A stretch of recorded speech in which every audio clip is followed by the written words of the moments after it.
It starts with one thing, I don't know why. It doesn't even matter how hard you try. Didn't look out below, watch the time go right out the window. Trying to hold on to didn't even know I wasted it all just to watch you go. I kept everything inside and even though I tried, it all fell apart. What it meant to be will eventually be a memory of a time when I tried so hard and got so far.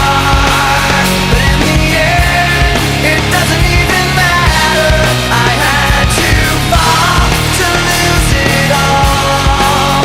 But in the end, it doesn't even matter. Agustín Martínez Pacheco, en su investigación de Violencia, Conceptualización y Elementos para su estudio del año 2016, nos dice que no existe una definición de violencia que sea ampliamente aceptada por los estudiosos, pero se presenta cierto consenso, ¿no? Para ello, cita a la autora Jean-Marie Dumenach, la cual dice, ¿no?, que la violencia es el uso de una fuerza abierta o escondida con el fin de obtener de un individuo o de un grupo aquello que no están dispuestos a consentir libremente. Otra definición también es la del investigador Thomas Platt, quien nos dice que de al menos 7 excepciones, la más precisa es el uso de una fuerza física para causar daño. La violencia va a ser ejercida por un agente que va a mostrar un poco de superioridad. ¿Para qué? Para conseguir algo de la otra persona que no lo quiere dar de propia voluntad. Ahora, va a existir muchos tipos de violencia, pero uno de los tipos de violencia más conocidos va a ser el de la violencia física, que lo van a conseguir, como muchos llamamos, a punta de golpes, ¿no? A punta de empujones, así. Pero existen otros tipos de violencia, que en lo personal considero que hay un tipo de violencia que son las palabras, y nosotros como educadores tenemos que saber un poco sobre esta violencia. La violencia política, a diferencia de la violencia común, se clasifica como un tipo de violencia principista, ya que se basa en un ideal o principio de naturaleza política para ejercer las acciones de violencia.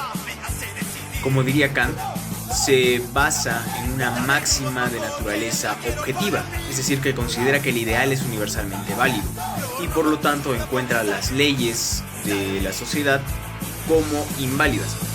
Así que contradice a la ley dada, pero no se contradice necesariamente a sí mismo quien ejerce la violencia política. El terrorismo.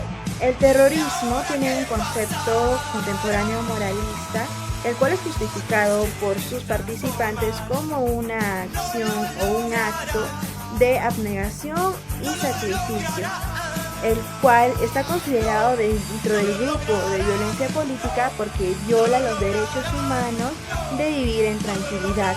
Es una acción que genera miedo para conseguir sus objetivos que supuestamente de otra manera no podrían ser conseguidos utilizando el terror como arma política.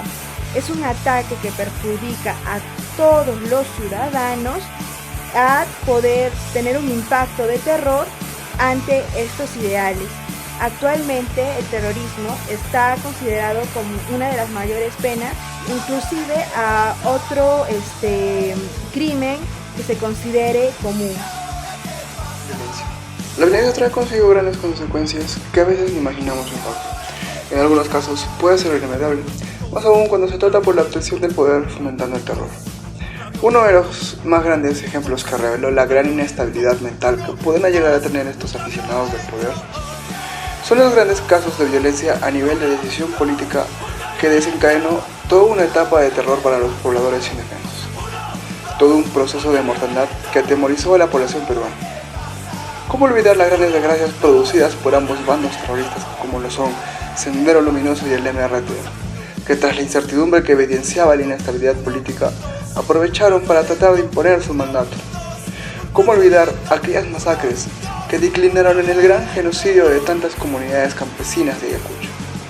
¿Cómo olvidar el gran baño de sangre que promovieron estos intelectuales mandatarios de estos grupos? ¿Cómo olvidar que incluso algunas de aquellas comunidades fueron precisamente atacadas por esa duda que crecía al no saber cuál era el bando enemigo de nuestros protectores? ¿Cómo olvidar los coches bombas que resonaron las paredes de los edificios que guardaban a grandes defensores del pueblo?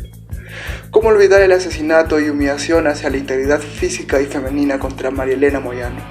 Cruel crimen que fue realizado frente a las conciencias de sus 2 menores hijos.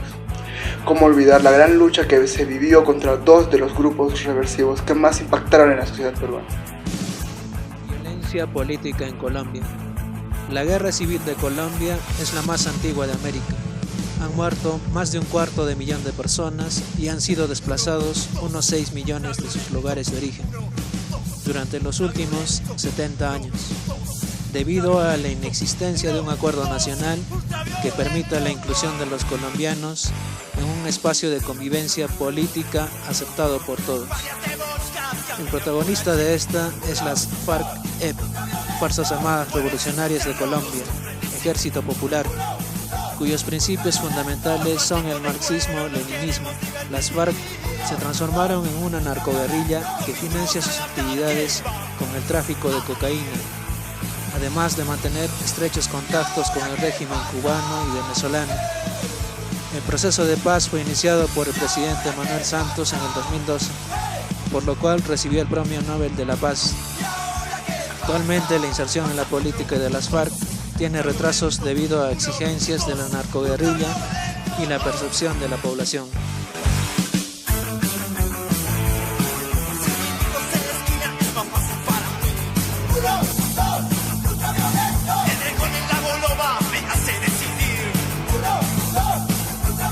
La de grupos más coches, la quiero para mí.